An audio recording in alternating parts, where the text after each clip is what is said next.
जय हिंद साथियों, नमस्कार। मैं कमल कुमार स्वागत करता हूं आप सभी मित्रों का कंपटीशन स्टडी यूट्यूब चैनल पर। जैसा कि आप लोग जानते हैं कि हिंदी साहित्य का संपूर्ण इतिहास अपन पढ़ रहे थे और इस श्रृंखला में सिद्ध साहित्य तक अपन पहुंच चुके थे।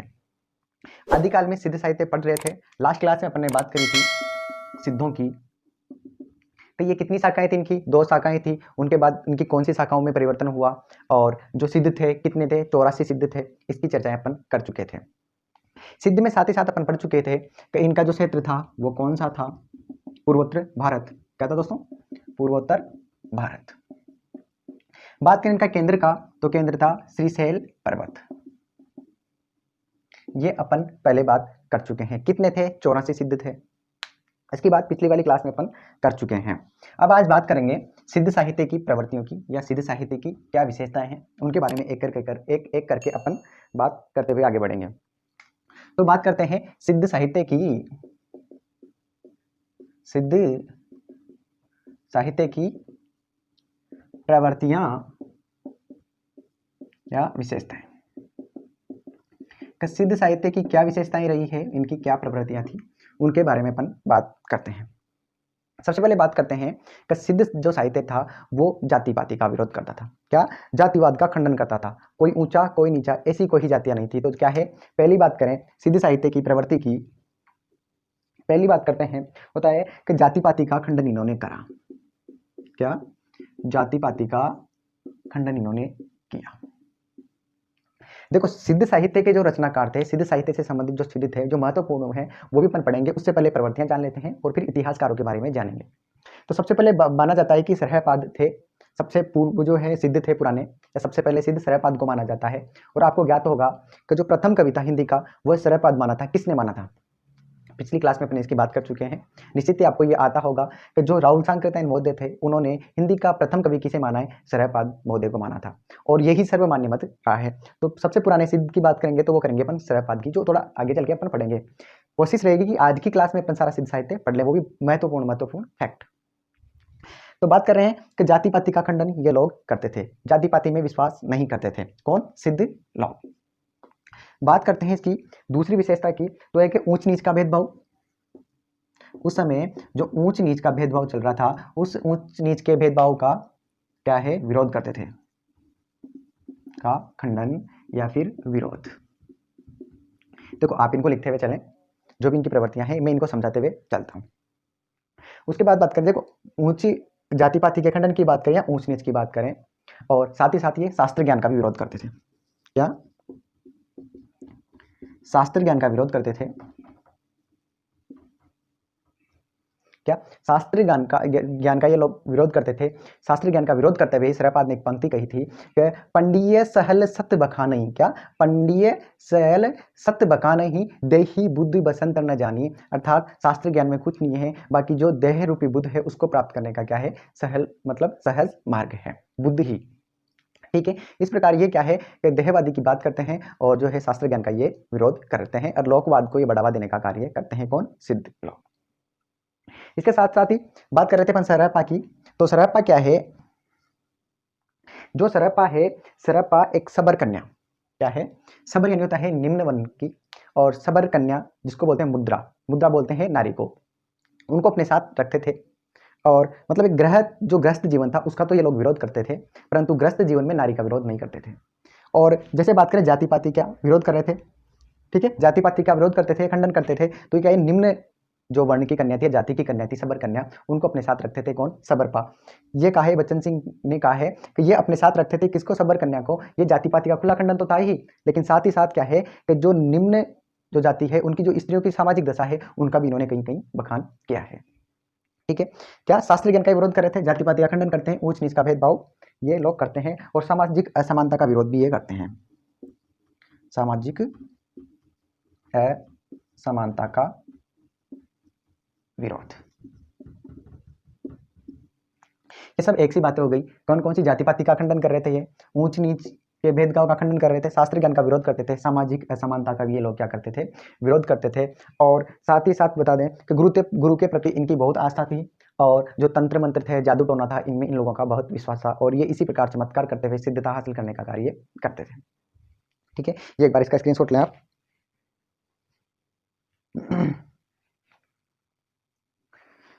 ये क्या थे, ईश्वर में विश्वास नहीं करते थे। क्या, ये लोग ईश्वर में विश्वास नहीं करते थे, निरेश्वरवादी थे। अर्थात सिद्ध कैसे थे, निरेश्वरवादी थे। अर्थात ईश्वर में विश्वास नहीं करते थे। ईश्वर में ये विश्वास नहीं करते थे, बताया ना कि जादू टोना में ये विश्वास करते थे और तंत्र मंत्र की विद्या ये जानते थे, और इसी प्रकार ये क्या नाम है, अपने जो सिद्धता है वो हासिल करते थे। ठीक है, इसके बाद बात गुरु के प्रति आस्था का भाव। गुरु के प्रति आस्था का भाव। अब इनके बाद नाथ पढ़ेंगे, वो भी गुरु के प्रति आस्था का भाव रखते थे, लेकिन तीव्र भाव रखते थे।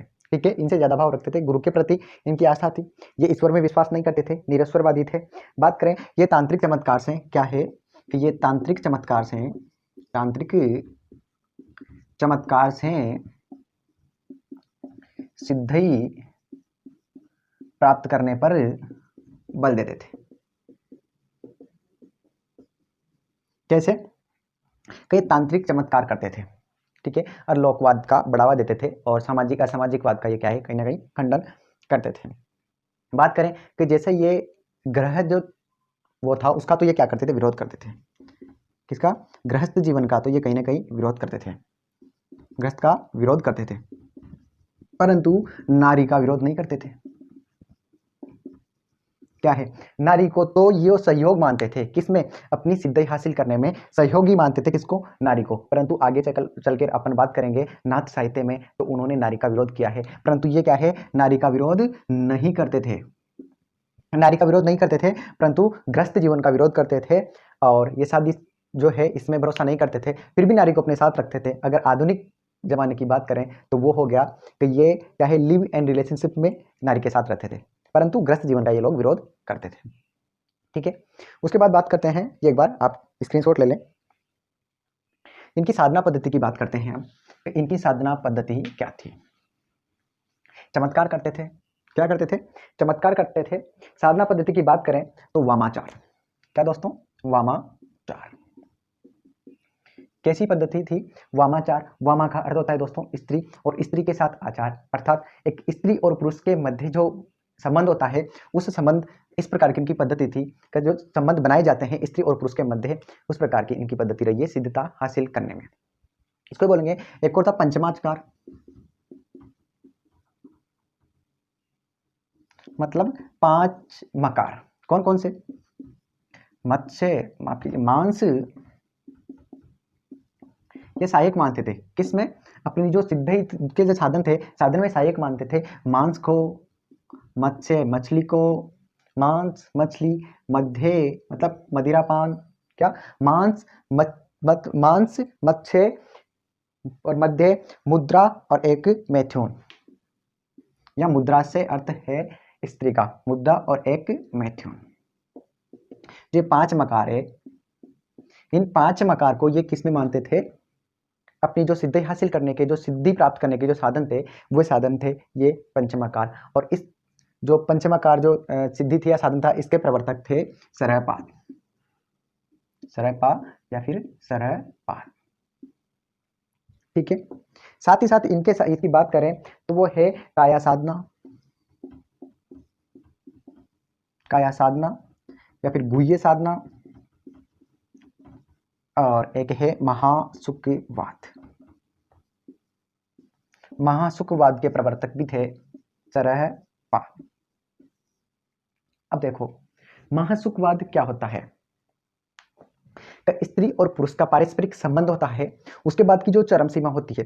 देखो सिद्धि ये सब साधन है, लेकिन जो महासुखवाद की बात करें, किसकी, महासुखवाद की बात करें, तो स्त्री और पुरुष का जब मतलब जो सामूहिक इनका संबंध होता है, उस संबंध के बाद जो चरम सीमा होती है, उस सीमा के आखिरी स्तर पे जो चरम उत्कर्ष होता है, उसको कहा है इन्होंने महासुखवाद। और महासुखवाद क्या है, ये साधन नहीं है कि साध्य है। महासुखवाद क्या है, साध्य है, किनका, सिद्धि हासिल करने का जो साध्य है वो है महासुखवाद। और बात करें ये सब वामाचार वगैरह इनके साधन थे, और इसमें स्त्री क्या थी, स्त्री इनकी सहायक होती थी। ये लिव एंड रिलेशनशिप में विश्वास करते थे, बाकी गृहस्थ जीवन में ये भरोसा नहीं करते थे, विश्वास नहीं करते थे। और यही कहीं ना कहीं जो सिद्ध साहित्य की उसकी ये कमजोरी मानी जा सकती है। ठीक है। इस प्रकार ये थी इनकी प्रवृत्तियां और इनके जो साधन थे ये अपन ने अब तक जाने हैं। उसके बाद अपन बात करते हैं कि सिद्ध साहित्य का, चलो और कुछ है वो उनके बारे में अपन बात कर लेते हैं कि जो साहित्य है, सिद्धों का जो साहित्य में क्या योगदान रहा है उसके बारे में अपन बात करेंगे। एक और जो सिद्ध साहित्य है ये खंडन मंडन शैली में इनका क्या रहा है, साहित्य रहा है। खंडन मंडन शैली का इन्होंने यूज करते हुए साहित्य का प्रयोग, मतलब साहित्य में इसका प्रयोग किया है। बात करें दोहा चौपाई छंदों का प्रयोग सर्वप्रथम कहाँ किया गया, सिद्ध साहित्य में किया गया। जो सरहपाद है, सरहपाद को इसीलिए दोहा और चौपाई जो छंद है का प्रथम प्रयोक्ता, क्या प्रथम प्रयोक्ता किसे माना जाता है, वो सरहपाद को ही माना जाता है, क्योंकि सरहपाद ने ही सर्वप्रथम क्या है, दोहा और चौपाई छंद का क्या किया है, प्रयोग किया गया है, इसलिए प्रथम प्रयोक्ता माना गया है सरहपाद को या फिर सरहपा को।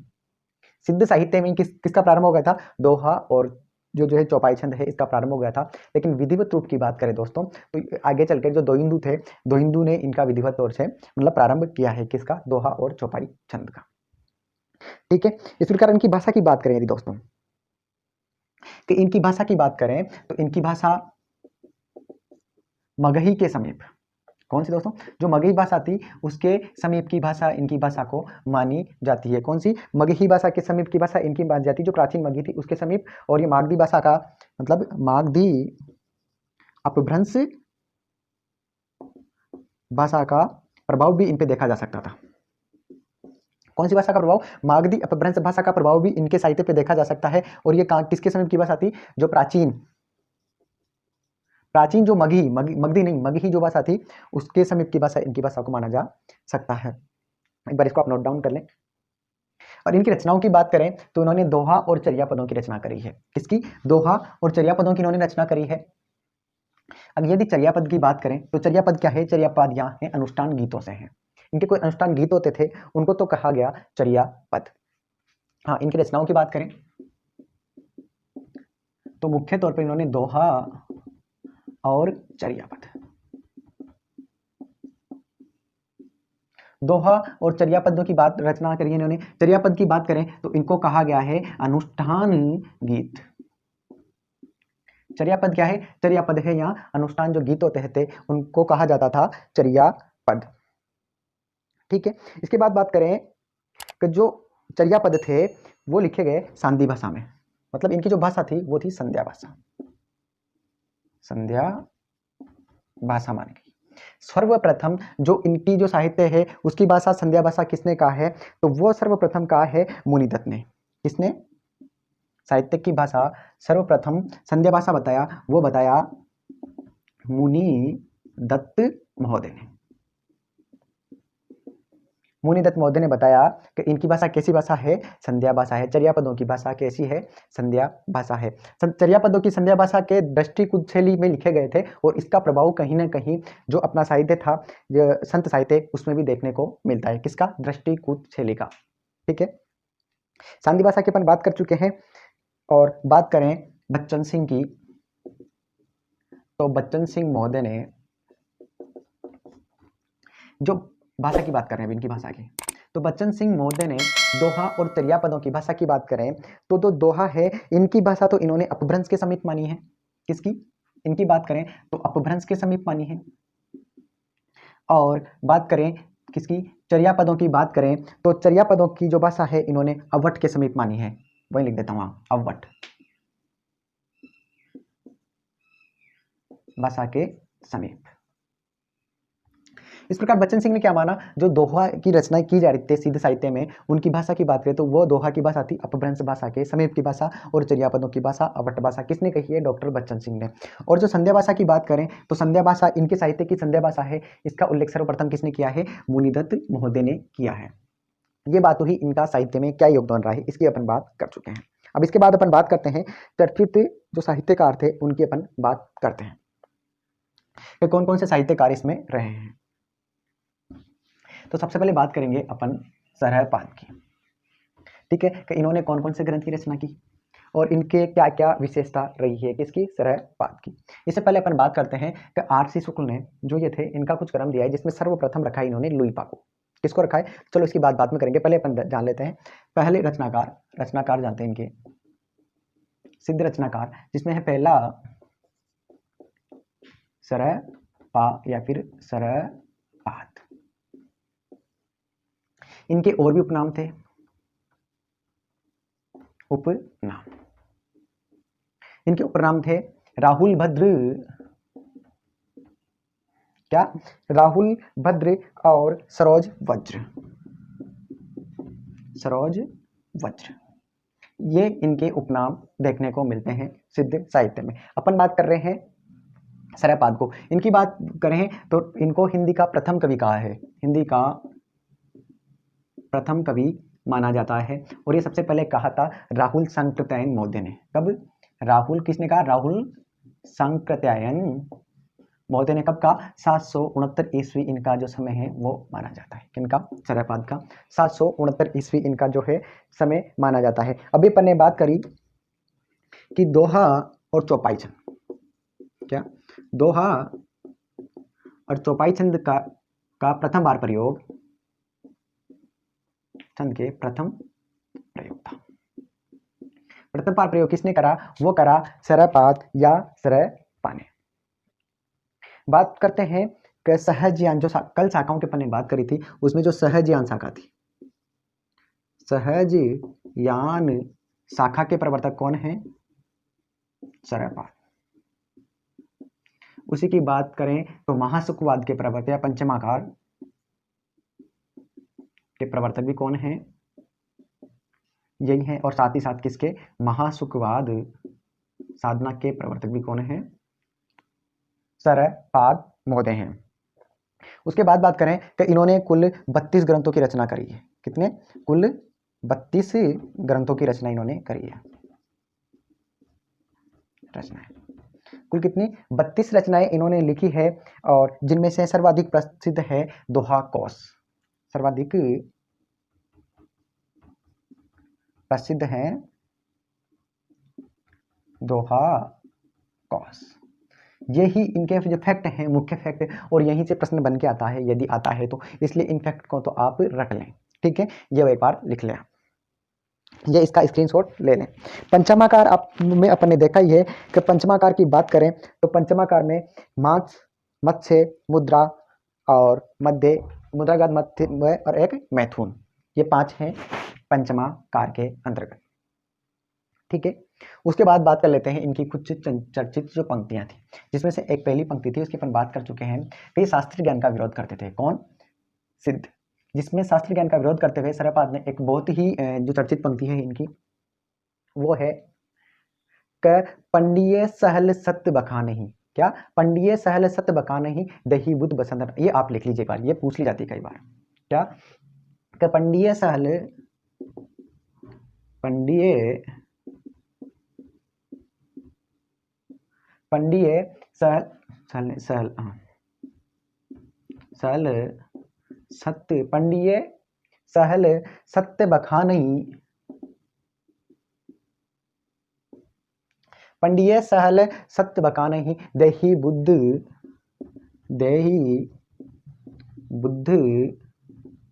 बसंतन आने, ये कि जाने ही, आने नहीं, सॉरी, जाने। शास्त्र ज्ञान का विरोध किया है इन पंक्तियों के माध्यम से, किसका, शास्त्र ज्ञान का।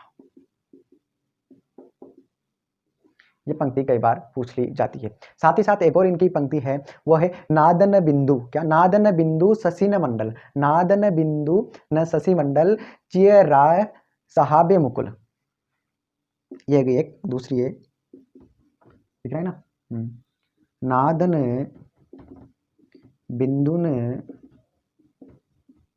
नादन बिंदु शशि मंडल, शशि मंडल, नादन बिंदु न शशि न मंडल, चेरा, देखो ये अपभ्रंश भाषा है, कौन सी भाषा है, अपभ्रंश भाषा है, इसलिए इसमें जो है का ज्यादा प्रयोग किया हुआ है, साहाबे मुकुल, ये इनकी चर्चित पंक्तियां रही है। ये ऐसे कैसे नेट जेआरएफ के जो एग्जाम होते हैं उनमें तो ऐसे कैसे उठा के पूछ ली जाती है कि ये पंक्तियां किसकी है। एक और इनकी चर्चित, ये तो आप लिख ले एक बार, एक और इनका जो चर्चित दोहा है वो भी आप लिख लें, वो भी कई बार पूछ लिया गया है। वो है जय ही मन, या जय ही मन पवन न सरचई, जय ही मन पवन न सरचई, रवि शशि नाही पवेश, तय ही घट चित विषाम कहूं, सर है कहिए वेश। देखिए जय ही क्या, जय ही मन पवन सरचई, जय ही नहीं पवन, जय ही मन पवन न सरचई, पवन न सरचई, रवि शशि नहीं पवेश, रवि शशि नहीं पवेश, ते ही घट चित, ते ही घट चित विषाम कहूं,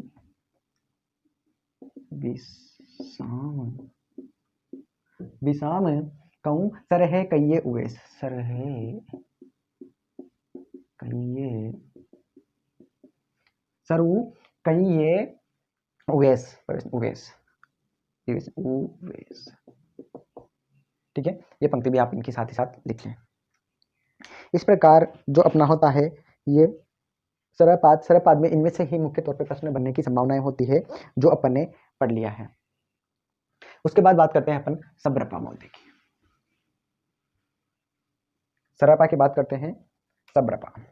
हाँ, सरापा की बात करें तो जाति से ये कौन थे, ब्राह्मण थे। देखिए ये इसमें मतभेद था, ये ब्राह्मण थे या किसी कायस्थ थे, कुछ ब्राह्मण कहते थे, कुछ क्षत्रिय, कोई कायस्थ कहते थे इनको, परंतु ब्राह्मण पे इसलिए माना जा सकता है क्योंकि ये क्या है, ये उच्च कोटि के विद्वान थे।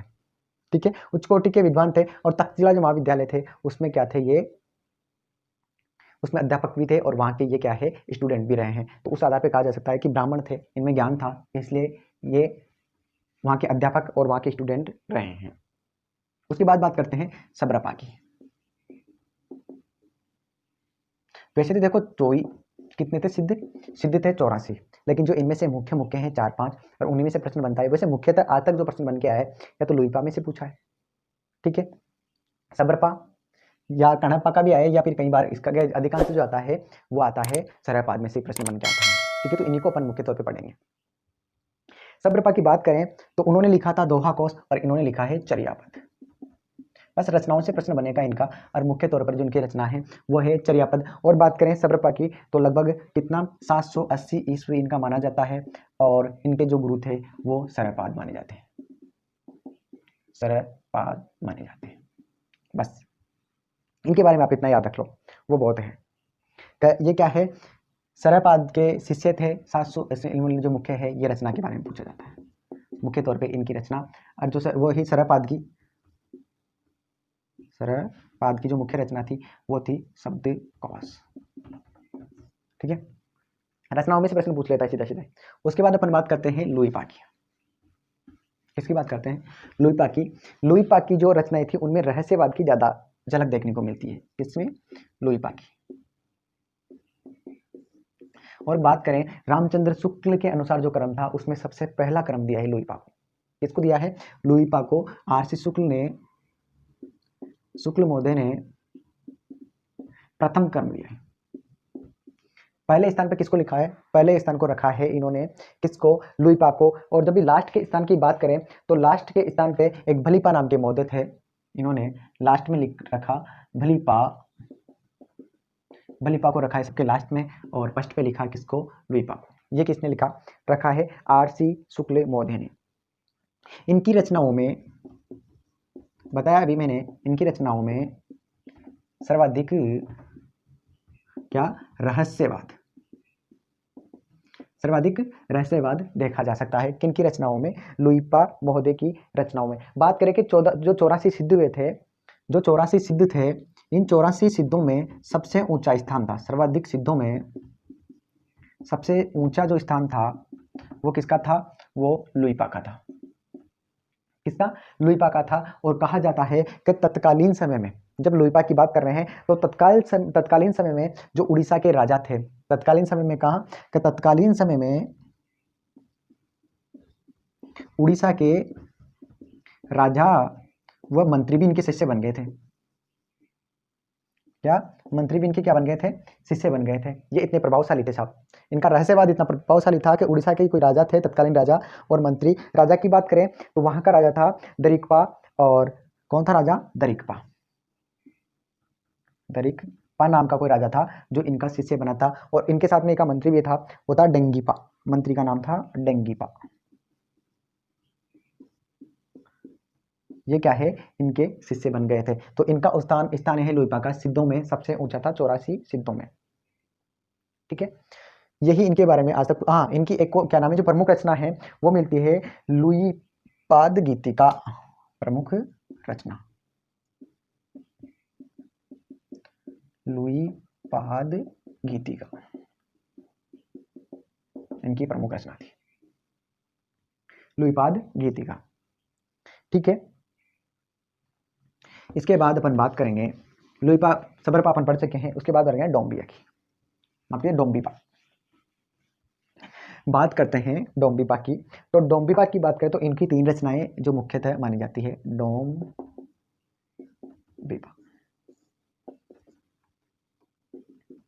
यदि डोम्बिपा की बात करें तो इनके गुरु की, सबसे पहले इनके गुरु की बात करें तो गुरु का नाम था इनका वीरूपा। इनका गुरु का नाम था वीरूपा। और अक्षर दीप इनका जो क्या नाम है प्रमुख रचनाएं थी, 3 रचनाएं इनकी प्रमुख थी। इनकी रचनाओं से कई बार प्रश्न पूछ लिया जाता है सीधा सीधा। इसमें था अक्षरा अक्षरा द्विकोपदेश। दूसरी थी योगचर्या। कौन सी? अक्षरा दीपोपदेश और योगचर्या और डोम्बी गीतिका। तीसरी थी इनकी नाम से डोम्बी गीतिका। तो इनकी मुख्य रचनाओं की बात करें तो इनकी मुख्य तौर पर आज तक जो प्रश्न बनाए हैं इनकी तीनों रचनाओं में से पूछा है। ठीक है, तो इनकी तीनों रचनाओं को अपन आप ध्यान रखें, बस इतना ही है इनके बारे में। इनकी बातें हैं। कणहप्पा की बात करें तो सबसे उच्च कोटि के विद्वान हुए उन्होंने, तो जो 84 सिद्ध थे, 84 सिद्धों में सबसे उच्च कोटि के विद्वान थे कणहप्पा। बात करते हैं कणहप्पा की। तो ये 84 सिद्धों में उच्च कोटि के विद्वान व कवि थे। कौन? कणहप्पा महोदय। 84 सिद्धों में उच्च कोटि का कवि या फिर विद्वान पूछ ले तो आपको जाना है कणहप्पा वाले ऑप्शन पे। और इन्होंने सर्वाधिक ग्रंथों की रचना करी, सर्वाधिक ग्रंथों की रचना करी, वो करी 74 ग्रंथों की रचना इन्होंने करी। 74 रचनाएं लिखी किन्होंने? कणहप्पा ने। और इनका रहस्यवाद भी बहुत ही बढ़िया था। और ये सबसे क्या है, श्रेष्ठ और सबसे बड़े विद्वान थे कणहप्पा। इनके बारे में बस यही 2 फैक्ट आपको याद रखना है। साथ ही साथ इन्होंने, इनकी जो चर्चित पंक्तियां हैं 2, मतलब एक चर्चित पंक्ति है वो भी कई बार पूछ ली जाती है, वो है कि जिमी लोन, यह है चर्चित पंक्ति। क्या दोस्तों? चर्चित पंक्ति वो है कि जिमी लोन विलिजई, क्या? जिमी लोन विलिजई पानी। अर्थात जिस प्रकार लोन मिल जाता है किसमें? पानी में। एही तीमी धरणी, एही तीमी, उसी प्रकार धरणी पानी, एही उसी प्रकार धरणी बोलते हैं दोस्तों, धरणी बोलते हैं स्त्री को। तो उस प्रकार धरणी लई चित्त, उसी प्रकार किसके चित्त में? इसी प्रकार यदि स्त्री के चित्त में मिल जाए। क्या ये कह रहे हैं कि जिस प्रकार लौंड पानी में घुल जाता है उसी प्रकार किसके चित्त में? यदि स्त्री के चित्त में मन लगाया जाए तो क्या है? समरसता। मतलब समरस जाई तखने, समरस जाई तखने, समरस जाई तखने जई पुण्यते समणित, जई पुण्यते समणित।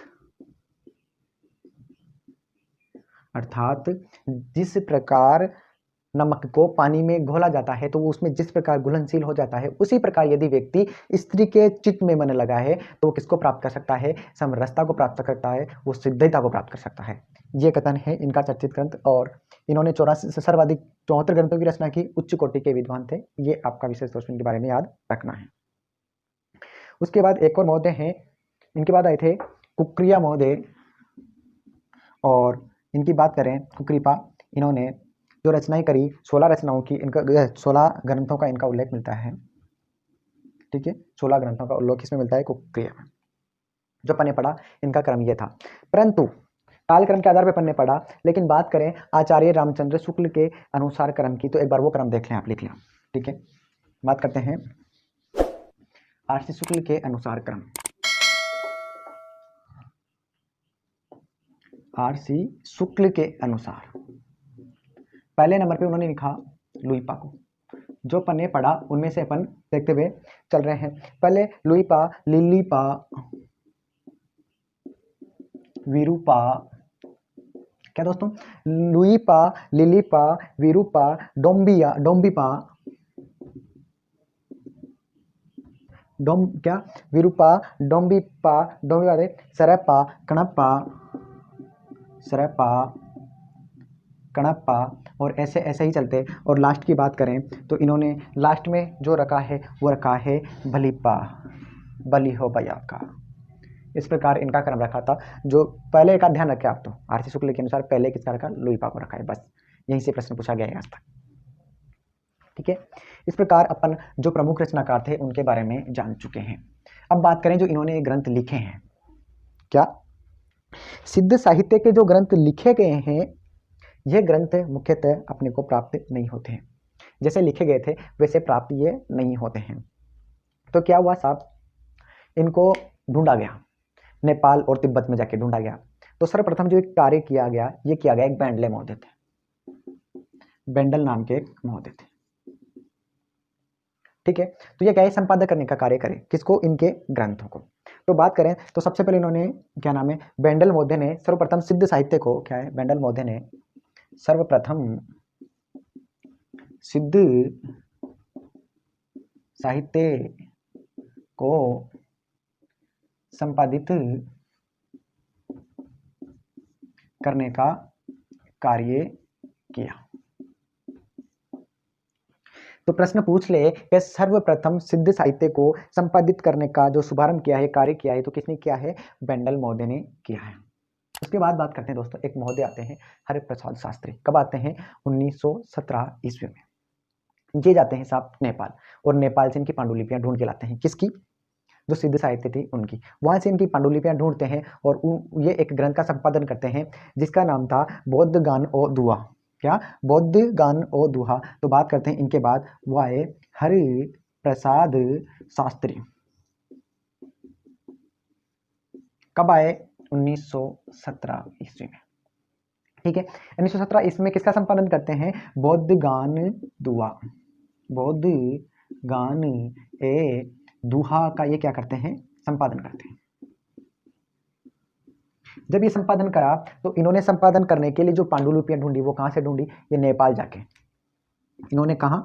नेपाल से, नेपाल से पांडुलिपियां ढूंढी। खोजिए,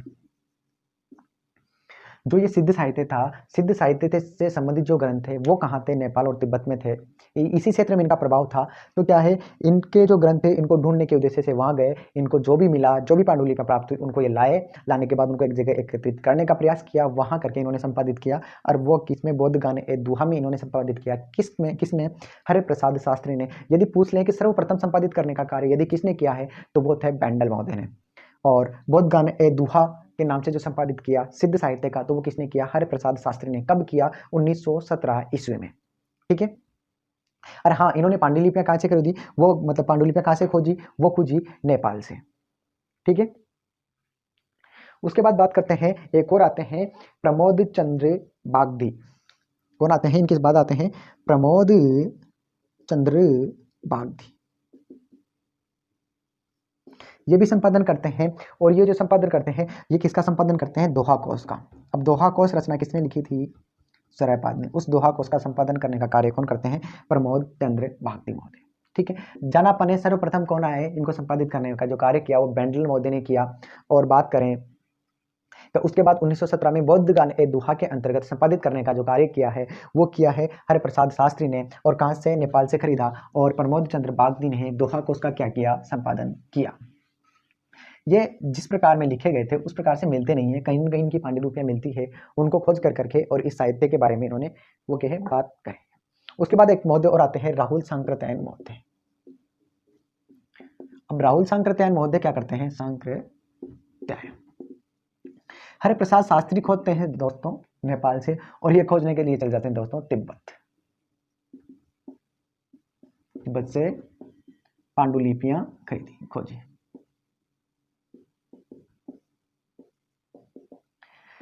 यदि सिद्ध साहित्य की पांडुलिपियों की बात करें तो नेपाल से हरिप्रसाद शास्त्री जी खोज के लाए और तिब्बत से खोज के लाए कौन? राहुल सांकृत्यायन महोदय। उन्होंने खोजा था सन 1917 ईस्वी में, और इन्होंने खोजा सन 1945 ईस्वी में खोज के लाए।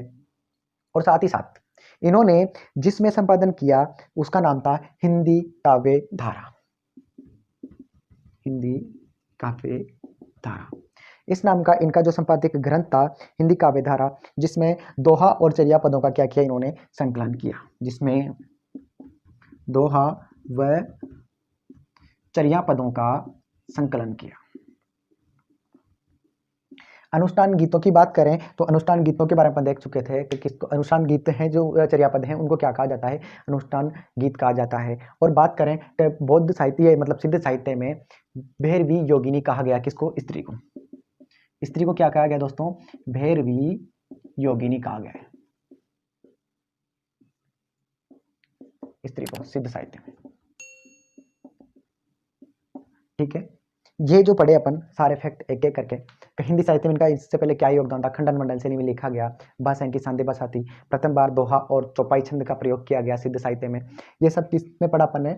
उनकी जो वो था पढ़ा, और साथ ही साथ विशेषताएं अपन ने देखी। इनके जो प्रमुख रचनाकार थे सरायपाद के बारे में देखा, कणप्पा पढ़ा, लुईपा के बारे में पढ़ा, टोम्बिया, कुकिया, सबके बारे में अपन एक एक करके थोड़ा थोड़ा जो भी महत्वपूर्ण था वो अपन ने देखा है।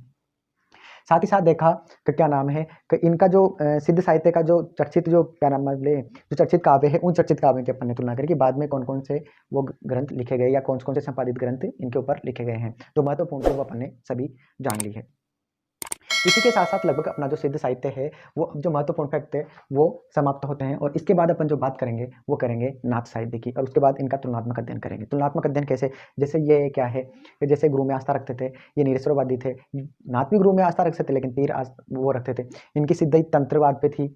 ठीक है, और जो है ये तंत्रवाद कर रहे थे, मतलब काया साधना से संबंधित इनका तंत्रवाद था, तंत्र मंत्र करते थे काया साधना से, और उनका जो तंत्र था योगजनी था, किनका? नाथों का। तो इनकी बातें अपन करेंगे आगे वाली कक्षाओं में। तो दीजिए नेक्स्ट जो अपनी क्लास होगी, तब तक के लिए इजाजत, तब तक के लिए।